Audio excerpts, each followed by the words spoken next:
जय हिंद, जय भारत। दोस्तों, भगत सिंह पत्र व दस्तावेज के भाग 8 में आपने देखा भगत सिंह का वह पत्र जिसमें उन्होंने इनकलाब के आलोचक मॉडर्न रिव्यू के संपादक को इनकलाब जिंदाबाद का अर्थ समझाया था। आज बात करेंगे उस पत्र की जो उन्होंने सुखदेव को तब लिखा जब जेल की तकलीफों से थक कर सुखदेव आत्महत्या की बातें करने लगे थे। भगत सिंह लिखते हैं, आपको याद होगा कि एक दिन मैंने आत्महत्या के विषय में आपसे चर्चा की थी। तब मैंने आपको बताया था कई परिस्थितियों में आत्महत्या उचित हो सकती है, परंतु आपने मेरे दृष्टिकोण का विरोध किया था। मुझे उस चर्चा का समय व स्थान भली प्रकार याद है। हमारी यह बात शहंशाही कुटिया में शाम के समय हुई थी। आपने मजाक में हंसते हुए कहा था कि इस प्रकार की कायरता का कार्य कभी भी उचित नहीं माना जा सकता। आपने कहा था कि इस प्रकार का कार्य भयानक और घृणित है, परंतु इस विषय पर भी मैं देखता हूं कि आपकी राय बिल्कुल बदल चुकी है। अब आप उसे कुछ अवस्थाओं में न केवल उचित वरन अनिवार्य एवं आवश्यक अनुभव करते हैं। मेरी इस विषय में अब वही राय है जो पहले आपकी थी, अर्थात आत्महत्या एक घृणित अपराध है। यह पूर्णतः कायरता का कार्य है। क्रांतिकारी का तो कहना ही क्या, कोई भी मनुष्य ऐसे कार्य को उचित नहीं ठहरा सकता। दोस्तों, भगत सिंह की बातों से यह समझ आता है कि समय, परिस्थिति और अनुभव के साथ व्यक्ति के विचारों में परिवर्तन आता है। जेल की तकलीफों से जहां सुखदेव अब आत्महत्या के उस तरह विरोधी नहीं थे जैसे कभी हुआ करते थे, दूसरी ओर भगत सिंह भट्टी में तपकर कुंदन बन जाते हैं। उनके कष्ट उनकी कष्ट सहने की क्षमता को बढ़ाते हैं और वे इस नतीजे पर पहुंचते हैं कि किसी भी परिस्थिति में आत्महत्या को उचित नहीं ठहराया जा सकता। आज की पीढ़ी जो अपेक्षाओं के बोझ से टूटने लगती है, असफलता से घबराकर, मुश्किलों से घबराकर आत्महत्या की ओर अग्रसर होती है, उसे भगत सिंह का यह पत्र जरूर पढ़ना चाहिए। वे आगे लिखते हैं, आप कहते हैं कि आप यह नहीं समझ सके कि केवल कष्ट सहन करने से आप अपने देश की सेवा किस प्रकार कर सकते हैं। आप जैसे व्यक्ति की ओर से ऐसा प्रश्न करना बड़े आश्चर्य की बात है, क्योंकि नौजवान भारत सभा के ध्येय सेवा द्वारा कष्टों को सहन करना एवं बलिदान करना को हमने सोच समझकर कितना प्यार किया था। मैं यह समझता हूं कि आपने अधिक से अधिक संभव सेवा की। अब वह समय है कि जो कुछ आपने किया है उसके लिए कष्ट उठाएं। दूसरी बात यह है कि यही वह अवसर है जब आपको सारी जनता का नेतृत्व करना है।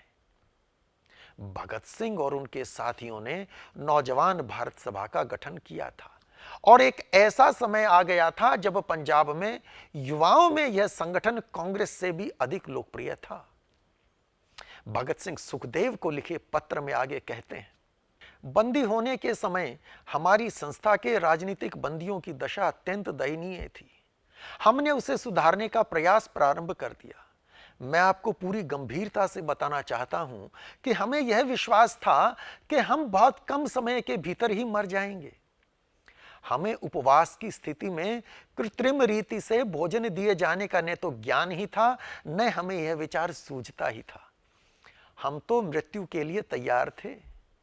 क्या आपका यह अभिप्राय है कि हम आत्महत्या करना चाहते थे? नहीं। प्रयत्नशील होना एवं श्रेष्ठ और उत्कृष्ट आदर्श के लिए जीवन दे देना कभी भी आत्महत्या नहीं कही जा सकती। हमारे मित्र श्री यतीन्द्रनाथ दास की मृत्यु तो स्मरणीय है, क्या आप इसे आत्महत्या कहेंगे? हमारा कष्ट सहन करना फलीभूत हुआ। समस्त देश में एक विराट और सर्वव्यापी आंदोलन शुरू हो गया। हम अपने लक्ष्य में सफल हुए। इस प्रकार के संघर्ष में मरना एक आदर्श मृत्यु है। दोस्तों, उन दिनों जेल में आम राजनीतिक बंदियों को इतने अमानवीय कष्ट सहने पड़ते थे कि उन्हें देखकर अच्छे अच्छे सूरमाओं का हौसला टूट जाया करता था। भगत सिंह और उनके साथी क्रांतिकारियों ने जेल के हालात बदलने के लिए भूख हड़ताल शुरू की। इसी दौरान भूख हड़ताल के 63वें दिन जतिन दास शहीद हुए थे। भगत सिंह और बटुकेश्वर दत्त की भूख हड़ताल तो 100 दिन से भी अधिक लंबी चली थी। भगत सिंह सुखदेव को आगे लिखते हैं, केवल कुछ दुखों से बचने के लिए अपने जीवन को समाप्त कर देना तो कायरता है। मैं आपको बताना चाहता हूं कि विपत्तियां व्यक्ति को पूर्ण बनाने वाली होती हैं। मैं तो कहूंगा, हम में से किसी ने भी किंचित कष्ट सहन नहीं किया है। हमारे जीवन का यह भाग तो अभी आरंभ होता है। जेल में असीम यातनाएं सहने के बाद भी भगत सिंह का हौसला इतना बुलंद था कि वो कह रहे थे कि हमने अभी तक कोई कष्ट नहीं सहा है। वे आगे लिखते हैं, यदि आप यह अनुभव करते हैं कि बंदी गृह का जीवन वास्तव में अपमानपूर्ण है, तो आप उसके विरुद्ध आंदोलन करके उसे सुधारने का प्रयत्न क्यों नहीं करते?